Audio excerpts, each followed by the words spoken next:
Hey YouTube, it's Eric, back with the video here today.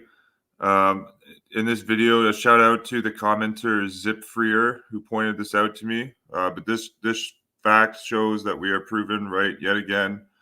Those of us who are saying that the Vatican Roman Empire, led by the Jesuit order, is leading the world to its demise, destroying Western civilization to bring us back to the medieval ages, how society was organized in the 13th century prior to the Protestant Reformation, which again, the Protestant Reformation gave us the modern capitalistic Western order with the creation of a middle class, scientific innovation, industrial innovation. So we're going to be going back to how things were in the 13th century. That's what the Jesuits are going.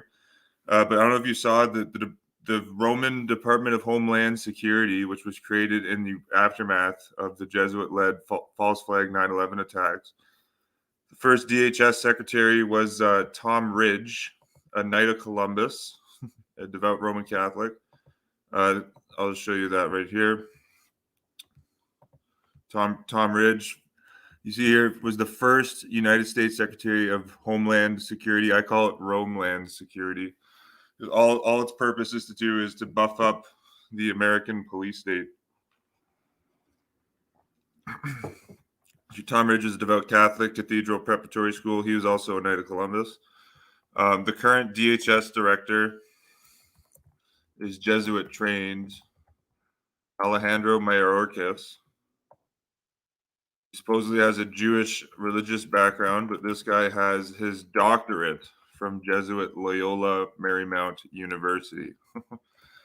You see here at Loyola Marymount, that's the Jesuit University right there in Hollywood, controlling Hollywood. And again, if you're not aware, the Jesuits wrote the Hollywood Production Code in 1930. That was the fourth vow Jesuit priest Daniel A. Lord S.J. So this is why the southern border is wide open right now. They're flooding America with Roman Catholic illegal immigrants to create a Catholic voting bloc to further entrench the power of the Jesuit-led Roman Catholic Church. We see here the DHS, led by Alejandro Mayorkas, Jesuit trained, has appointed a new Disinformation Governance Board. Just how it was, in 13th century Europe with the Roman Catholic Inquisition.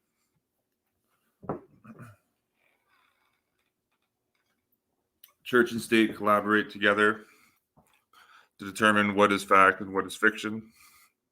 We see here Nina Jankowicz. Very interestingly, this is from the Jesuit Georgetown University's Center for Eurasian, Russian, and Eastern European Studies' own website. See here, alumni news. This was published yesterday. Here, Nina Jankowicz is named the head of Joe Biden's Disinformation Governance Board, and she's Jesuit trained at Georgetown University, of course. You see? And pundits are spinning this as a partisan issue, saying this is about the far left versus the right. This is about the Jesuits, bringing us back to the medieval age. There's Jesuits on the left and the right. It's not a partisan issue. The Republican. I have to remind you that the Republicans were in charge during 9/11. Okay, but you get the point there. You see here, Jesuit Georgetown University Center for Eurasian, Russian, and Eastern European Studies alumni Nina Jankowicz was appointed by President Joe Biden, the executive director of the Department of Homeland Security's new Disinformation Governance Board. Joe Biden, of course, devout Roman Catholic, Jesuit honorary degrees. All of his kids went to Jesuit schools. He's essentially like the Jesuits' Manchurian candidate now in the White House. He can barely even get through a press conference now. And it's becoming more mainstream pundit or more mainstream conservative pundits are now asking the question, who Joe Biden's clearly not in control, so who's controlling Joe Biden? And decisions like this to show you that it's clearly the Jesuits and the Roman Catholic Church. Joe Biden's entire cabinet is connected to the Catholic Church. And I actually documented this here in this photo. If you go, this is a Catholic list of Biden's entire cabinet. The asterisks here on the left. Individuals who are not openly Catholic have either gone to Jesuit or Catholic schools, or who openly collaborate with the Catholic Church. Like, for instance, Marcia Fudge, the current U.S. Secretary of Housing and Urban Development. She's done numerous events with Catholic schools and Catholic charities, but she's supposedly an evangelical Baptist. Showed you here Alejandro Mayorkas. He's supposedly Jewish, but he got his doctorate from Jesuit Loyola Marymount University. The head of the Office of Science and Technology is, again, a supposed Jew, Eric Lander, but he sits on the Pontifical Academy of Sciences. Yes, but you see here, but the majority of the cabinet is full out, openly Roman Catholic, educated at Jesuit schools. You see here, like the Director of National Intelligence, Avril Haines, who was at Event 201, the pandemic simulation event that took place right before CV-19 broke out. Head of National Intelligence, she went to Jesuit Georgetown. You see here, there's the list. His cabinet is almost entirely Roman Catholic, and that's why you're seeing this censorship ramp up. That's a direct correlation, as a matter of fact. But we see here, Nina Jankowicz is the new Disinformation Governance Board chair. So she's the new inquisitor for the Jesuits, determining what is fact and what is fiction. Nina published her first book, How to Lose the Information War, in 2020. This spring, she released her second book, quote, How to Be a Woman Online. Wow. An examination of online abuse and disinformation and tips for fighting back. Expertise spans the public, private, and academic sectors. She has advised governments, international organizations, and tech companies. She has advised governments. Do you think she would have that reach if she didn't graduate from the Jesuit Georgetown Center for Eurasian, Russian, and Eastern European Studies? I highly doubt that. International organizations and tech companies. She has testified before the United States Congress, UK Parliament, and the European Parliament, and led accessible, actionable research about the effects of disinformation on women, minorities, democratic activists, and freedom of expression around the world. Wow. She's clearly, and she is, and again, it's not her being a leftist partisan hack. Hunter Biden, who she's publicly protected in the past, she dismissed the Hunter Biden laptop story. Hunter Biden also went to Jesuit Georgetown with the same school as Nina Jankowicz. Hunter Biden also was on the Jesuit Volunteer Corps. Hunter Biden also was he was writing back and forth with Tucker Carlson, interestingly, on how to get Tucker's son into Jesuit Georgetown University. So it's not a left versus right issue. It transcends that. It's an issue about the power of the Vatican Jesuit-led Roman Empire. Here, the Jesuit Georgetown says, "Congratulations to Nina on this new role." Would you look at that? And yeah, you can't make this up. This is from the Jesuit Georgetown's own website. Yeah, I'm not making it up. This is right in plain sight. Oh, her name. Oh, so her name equals 201 in gematria. Let me just type that in. That would be very fitting. It's like the Jesuit Stéphane Bancel, the CEO of Moderna. I have the video of him on my channel, basically admitting to being a Jesuit. Interestingly, Stéphane Bancel, the CEO of Moderna, earlier this month spoke at the Jesuit CEOs Club at Boston College. And at the last video I have on my channel is of Steve Bagula, the CEO of Bain Capital, I believe, and the co-owner of the Boston Celtics. He refers to the Jesuit Boston College's CEOs Club as the Davos of Boston. That being a reference to the World Economic Forum. That's when Klaus Schwab was speaking at the Jesuit Boston College CEOs Club. You see here Nina Jankowicz in Gematria Reverse Ordinal 201. There you go. Like Event 201. Jorge Mario Bergoglio. There's a long list of Jesuit connections to that number. I recommend you guys check out Zach Hubbard's work on that for more information. So here I found a video of Nina Jankowicz speaking to Jesuit Georgetown University. So here's from their Facebook page, the Jesuit Georgetown Journal of International Affairs on information and disinformation. So here, I'll just play you a little clip of this. It's an hour video, but you see here, this is who she's affiliated with. This is who's controlling the agenda. It's Jesuit Georgetown University. It's not the radical left or the Marxists. Again, Karl Marx was educated by Jesuits.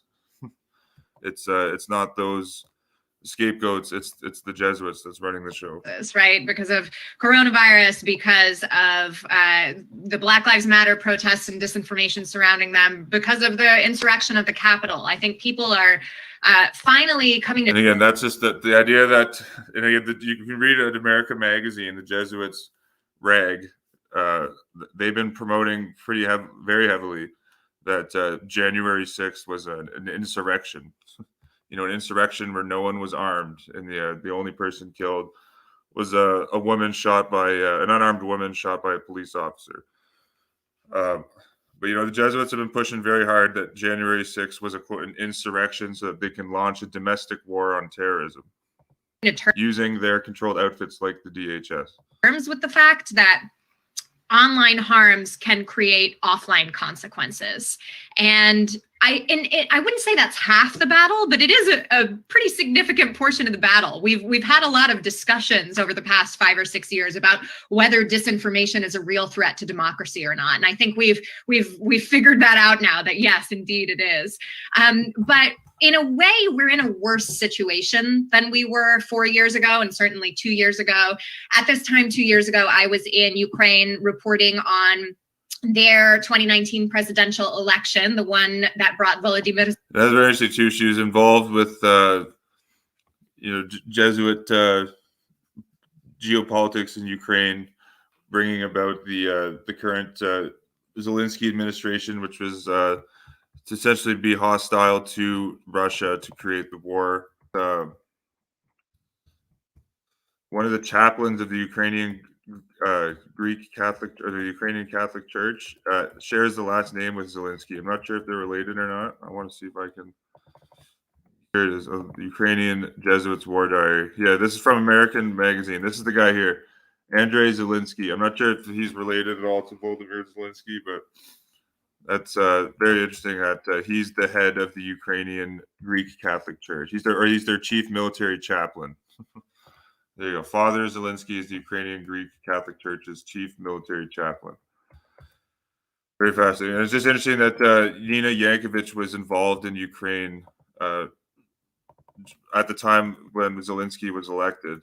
And I've done a story here recently during the time of the Yushchenko administration. The first lady was actually said to have a controlling influence on President Viktor Yushchenko, and the first lady, Katerina Yushchenko, went to none other than Jesuit Georgetown University's School of Foreign Service. And the U.S. ambassador at the time of the quote-unquote Orange Revolution, which you saw repeat runoff elections, that's widely regarded, as massive corruption took place to install America's the candidate favored to America, Viktor Yushchenko. The U.S. ambassador at the time was none other than Jesuit-trained John E. Herbst, who also went to Jesuit Georgetown School of Foreign Service. And there's Jesuit-trained Ambassador Herbst with Viktor Yushchenko at a U.S. Independence Day event. Look at that. So very interesting stuff. We see here in the video, she was involved in supposedly, doing disinformation campaigns in Ukraine. To power. And I was specifically looking at issues of disinformation for the Pulitzer Center and writing pieces about it. And at that time, probably writing pieces, minimizing the impact of the groups like the Azov Battalion, neo-Nazi groups like the Right Sector, C-14 in Ukraine. it became pretty clear to me that the social media companies had put in a lot of fences, let's say, that malign actors would either have to climb over or burrow under in order to achieve their goals. And in Ukraine, all of that was pretty plain to see. Facebook was... I think I referred to the treaty that Zelensky pulled out earlier in this video as the INF. It was the Budapest nuclear treaty that Zelensky pulled out. Is for the first time trying out its ad library in a large country with a lot of, intrigue in its political environment, let's say.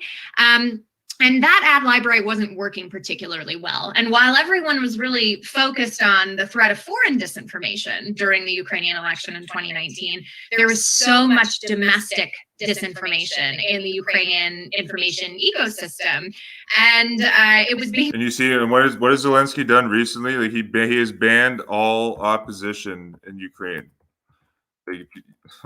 All opposition media, opposition political parties have been banned. And, he met with Pope Francis recently, Jesuit Pope Francis, probably taking instructions. Yeah, right here, March 3rd. On his second time, Jesuit Pope Francis speaks to Ukraine President Zelensky for second time.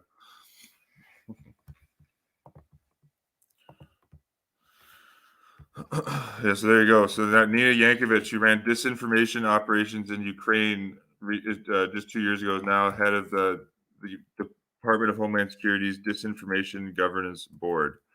Again, it all goes back to the Jesuits at Georgetown University. And here's some comments here. I mentioned how this is becoming like a partisan issue when it's not. It's an issue of the Roman Catholic Church, bringing us back to 13th century. Leo H. Lehman comments on this here in his great article from the Converted Catholic magazine in the February 1946 issue.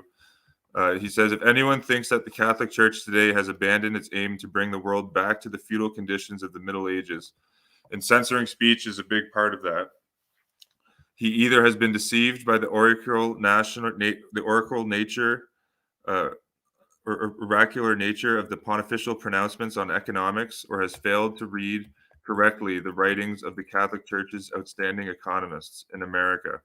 The late Monsignor John A. Ryan, and this Monsignor John A. Ryan had a big part in drafting Franklin Roosevelt's the New Deal. He was known as like the priest or Father New Deal. I believe that was his nickname. You can find lots of information on that. The late Monsignor John A. Ryan, for instance, who some of the severest critics of the Catholic Church regard as the greatest champions of Catholic liberalism, has the following to say in his official textbook, Catholic Principles of Politics, quote, after all, the liberal economic views of Pope Leo's encyclical on labor, the bishop's program of social reconstruction, and the statement of the archbishops and bishops of the administrative board of the National Catholic Welfare Conference are the more conservative than the views in politics to which they are opposed, for they go back in spirit, in essence, to the Middle Ages. There you go right there. Furthermore, no matter how much it may be disliked or denied, the collaboration of the Vatican with the Axis dictators, Catholic spokesmen's open condemnation of modern capitalism that went with it, the approval of the corporative state, and Pope Pius XI's well-known encyclical Quadragesimo Anno, and the advocacy of the corporative state by the Catholic hierarchy of America and their pronouncements on, quote, on the church and the social order in 1940, when the Axis dictators were having everything their own way, were all part of the aim of the Catholic Church to help restore the economic, quote, order of nature that existed in the Middle Ages. Again, in the Middle Ages, there was no middle class. There were the property owners, the feudal lord, the barons, and the serfs. Of course, and the Catholic Church was the biggest landowner in Europe.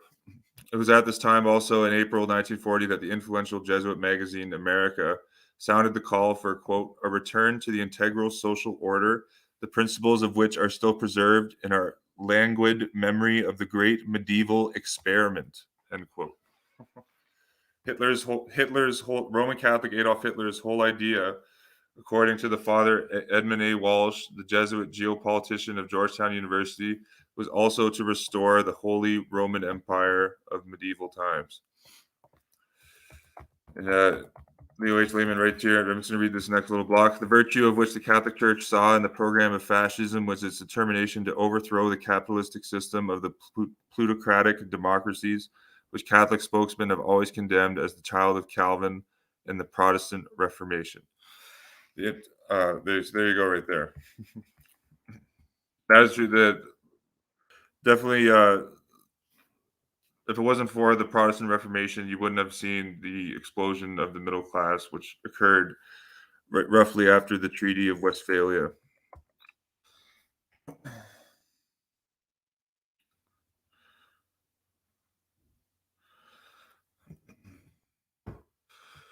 Yeah, so I just wanted to highlight that there. It's right in plain sight. The new Disinformation Governance Board director connected to the Jesuits at Georgetown. You can read this article here for the New York Post. They're making it an issue. All these highlighting conservative pundits and political leaders speaking out against this, ministry of truth, which it is, but they're making it an issue of left versus right. Like, look at here, the congressional candidate in California, Errol Reber, said Adolf Hitler had a ministry of truth. A Roman Catholic Adolf Hitler, educated by the Jesuits. Joseph Goebbels had a ministry of truth. Joseph Goebbels, also Roman Catholic, educated by the Jesuits. Joseph Stalin had a ministry of truth. What he doesn't add, Joseph Stalin was educated by the Jesuits again at the Tiflis Seminary. Joseph Biden has a ministry of truth. Joe Biden, also Roman Catholic, educated by the Jesuits. So do you see a connection between all these figures who set up ministry of truths? But that point isn't being discussed. The larger agenda at play. And what this is essentially, as where did I have that link up here? As in the book Homeo Deus, this is a World Economic Forum thinker, Yuval Noah Harari. He says in his book Homeo Deus, what essentially is this is the what this is the Vatican, with Silicon Valley censorship today. I view it as just like how the Vatican was in 12th century policing information and content. And it's essentially, that's what the manifestation of all this Silicon Valley censorship is. And you got Jesuit Santa Clara University right there in the heart of Silicon Valley. But this is a very interesting quote here from Hariri's book Homeo Deus. The Vatican was the closest thing 12th century Europe had to Silicon Valley. The church established Europe's first economic corporations, the monasteries, for which 1,000 years spearheaded the European economy and introduced advanced agricultural and administrative methods. Monasteries were the first institutions to use clocks, and for centuries they had the cathedral schools. For centuries, they and the cathedral schools were the most important learning centers of Europe, helping to found many of Europe's first universities, such as Bologna, Oxford, and Salamanca. So you go. In the modern sense, Silicon Valley is now setting the orthodoxies of society. They, control the vast majority of the information infrastructure, and they're censoring it, just, like the Vatican did in the 12th century. And this Yuval Harari has been very open about, the elites' plan to, with the fourth industrial revolution, to bring in a complete digital era of censorship and upending the biological interaction with reality. They want to plug in your brain to a mass digitized hive mind to create like the perfect drone populace. This Pope Francis has spoken about being in favor of this. He's publicly endorsed the fourth industrial revolution. And they're using, the crisis of COVID, the crisis of climate change, crisis in Ukraine and Russia, crisis after crisis, to bring in these measures. And this is as Kamala Harris said here at her speech at Jesuit St. Ignatius Church. So this is your time. And remember that times of crisis are also times of great opportunity. Remember the perspective afforded by UFF magnificent view USF, she says, that's referring to the Jesuit University of San Francisco. and the spirit of St. Ignatius, In the spirit of St. Ignatius, the founder of the Jesuit order. the life of the mind and the duty to serve. So chart your course with these lessons in mind and get out there, get your hands dirty, get it done, because your country needs you and we know you can do it. Thank you very much and congratulations.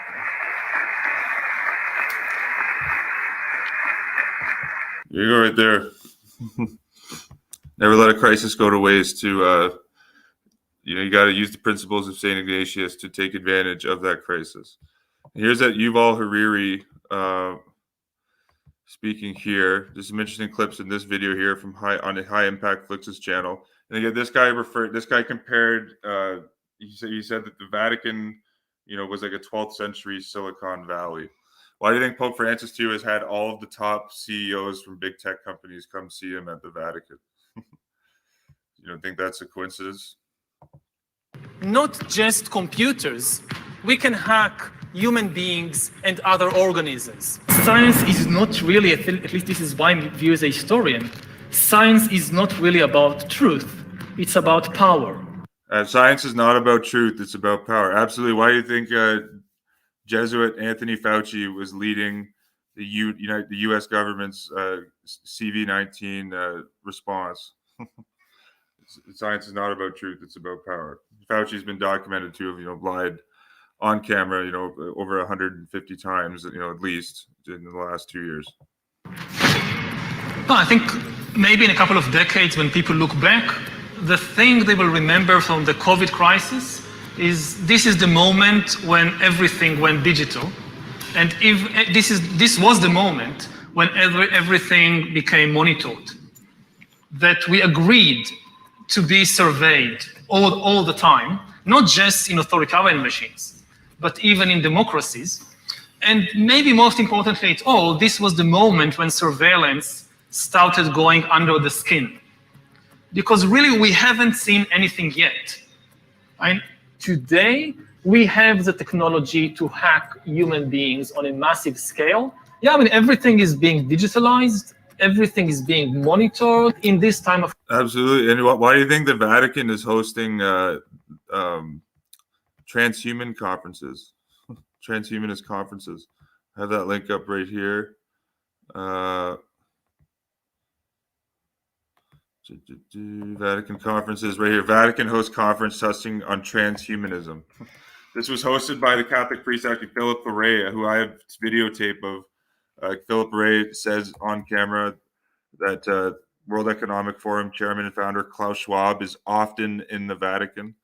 You see here, this is called Humanity 2.0, and the Vatican discussed the transhuman code. Why would the Vatican be interested in this? It's because they're controlling Silicon Valley big tech agenda to bring in this age of digitalization, or the fourth industrial revolution. Pope Francis has openly said that we need robots, and artificial intelligence in society. Vatican's also been involved, geoengineering conferences taking place at the Vatican. So Vatican seminar on the governance of geoengineering. Pope Francis also has come out recently and called for censorship of the internet. Okay, in line with the censorship board. Here from the Washington Times, block the fake news. Pope Francis begs social media firms, quote, in the name of God, block the fake news. See right there? So, this is who's behind the agenda here. And this is why you're seeing Jesuit Georgetown trained. Again, that's Jesuit Georgetown trained. Jesuit Georgetown, the most powerful Jesuit fortress in the world. Jesuit Georgetown trained Nina Jankowicz is the head of the new Disinformation Governance Board at the Department of Homeland Security. Again, the Secretary of DHS, Alejandro Mayorkas, is Jesuit trained at Loyola University. And that's why you're seeing the mass invasion over the southern border right now of majority Catholic immigrants. Yeah, so I think that's all for this one, guys. Peace and love, and I'll catch you on the next video. Thanks for tuning in. I just wanted to highlight that fact. It's right in plain sight now. The Jesuits are running the show.